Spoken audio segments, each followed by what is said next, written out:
Hello everybody, it is Luna, and today we are going to be talking about making an experimental cord like the one that I have on now, which I kind of almost got my whole body in the frame, but we are missing my shoes. So, I personally find for experimental cords, I'm kind of still getting the hang of this. I'm going to say I feel confident. I am a beginner to intermediate Lolita. I've been doing it for a long time, but I don't dress up as much as I used to. So, first off, I think the best time, in my personal opinion, for experimental cords is for special occasions. It makes it really easy to find a theme, and in my case, it's the 4th of July. When I'm filming it, it's technically the 3rd, but my town does the 3rd of July, because people where I live like to go to each other's towns, so our towns actually do it at a bunch of different times in days, which is really fun. But here's my experimental cord. I really like how it came out. It might be a little controversial whether we would consider this Lolita fashion or not. For our purposes, we're going to say that it is. It's a very cute outfit either way. Sometimes if you do something experimental, it may not always come out 100% Lolita fashion, and that's okay. It often gives you very creative ways to use your items that you already have. My first step in choosing to make an experimental cord is choose what the experiment is. You can only really do one experiment at a time and have it still be remotely close to being Lolita fashion. There may be amazing cord wizards out there. I am not one of them. So, my first experiment was to take this Kill Real dress, which I love, which is absolutely not a Lolita dress. It just isn't. And see if I can make it into a Lolita cord. So, I knew that my theme was going to be 4th of July. So, I have this beautiful red dress. I know my other two colors are going to be white and blue. So, I have my dress, and the first thing I figured out was I need to pull a Lolita item onto this dress. The other thing that I find works very well for experimental cords is, as I said, one experiment at a time. Make sure you're using other items that are very recognizably Lolita. It's easier the more accessories you own to do like what I'm doing here and redress a main piece that is not a Lolita dress into a Lolita dress. In order to do that, it absolutely has to be able to fit a petticoat under it. That is just kind of a key part of Lolita fashion. I know that there can be some leeway on this, but for me, I feel like that's the silhouette is the most recognizable thing. So when putting this cord together, the first thing I did was decide to pull this waist bow here off of a Strawberry Witch dress that I had to pull more of a Lolita design element onto this dress. The next thing I decided to do was put on, let me get a little closer so you can see it, this head bow that I have that goes with it. And then I also grabbed a necklace that matched it. And then I decided, okay, I have some white here. I need some more white in this outfit. So I also have these lace white tights that I think reflect very well with the lace in the headpiece. I also decided to put red, white, and blue bead bracelets together. I wore this to work. I always wear my Apple Watch all the time. Is that a Lolita item? No. Do I wear it every day? Yes, it's not coming off. Sometimes I do like to hide it under a wrist cuff, but I don't have any wrist cuffs that match this dress. And I'm going to come back to that in a minute here. And then I also decided to wear tea parties. I feel like tea parties are so heavily associated with Lolita fashion that if you're doing an experimental cord like this, they are really good for that. So I have the Cotton Candy Feet Twinkle Ball in blue.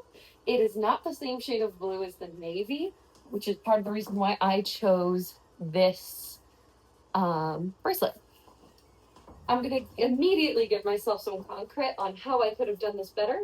I don't own the items that I would want to make it better. Today was very hot, so that is one reason why I don't have a blouse on under this.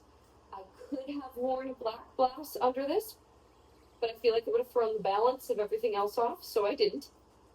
A white blouse would have been perfect, like a white puff sleeve blouse or a blue blouse or a navy blue blouse would have been perfect. I do have a light blue blouse, but it has a sailor neckline, which would not have worked, like a lower sailor neckline with this. I find with like scoop neck Lolita dresses, having a high neck blouse usually looks way better.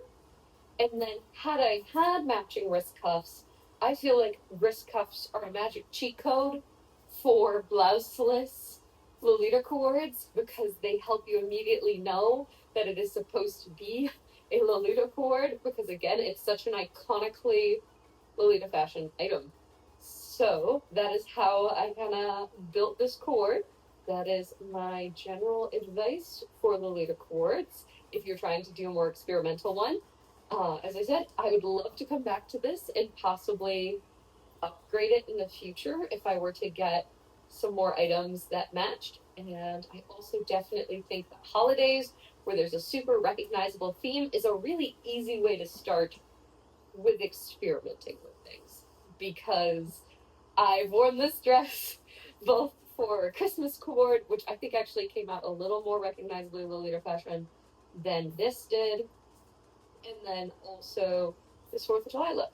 Also, I matched my makeup to the colors of my cord, which I think looks really, really good for Lolita fashion because it's already so over the top. Also, I put these 2 blows here. Now that I'm closer, actually, I can kind of get into a bit more of this because I put a lot of thought into this section of my hair. The thought here is that my head is a firework. Just kind of a funny thing to say, but that was the vision because when I put this on and I had it straight on the top, it was like, that doesn't work with what I have going here. So I pulled that over to kind of go with these little bun bow things, which I love. I figured out how to do these finally this morning. And I love this hairstyle so much. And they have these kind of fronds here. So I put that there all the way to the side. Then I had these 2 red bows. And at first I was going to try to put it in the middle and then the 2 on the side, but it didn't work. So putting one here and one there and having it cascade down, I thought was super cute. My outfit was a hit at work. I also have these blue earrings that kind of are a bridge between the 2 blues. It's kind of in between the colors. And I think if you are working with what you have and you don't necessarily have colors that match exactly, having colors that kind of range between, I think helps make a cord look more cohesive without you having to buy anything else. You can kind of like dig through what you already have. I also kind of went with these crystal gem things to go better with the shoes, which I cannot see really in the way I have this filming set up. But yeah, I feel super cute. And another thing I did, which is absolutely never a requirement for a Lolita Coord, but I really like Yaryu, but I do karate. Theoretically, I play the guitar. I never practice, so I need to practice more. So I keep my nails super short. So a lot of like gel nails and stuff aren't really a thing for me, but I want to do some focus on nails. So I made these American flag nails, which I really enjoy how they came out. So this is my 4th of July cord. I'm super excited. I already went to the food truck festival, had some dinner. I'm filming now, and then later on, I will be going out to the fireworks with my husband, which I'm super excited about. Yeah, if this video didn't make it glaringly obvious, I am an American. Despite everything, I am keeping in good spirits for the holiday. A lot going on here. Just gonna say that. But thank you so much for watching. I hope you all have a lovely day. Please remember to drink some water, eat good food, and get some rest. Luna, out.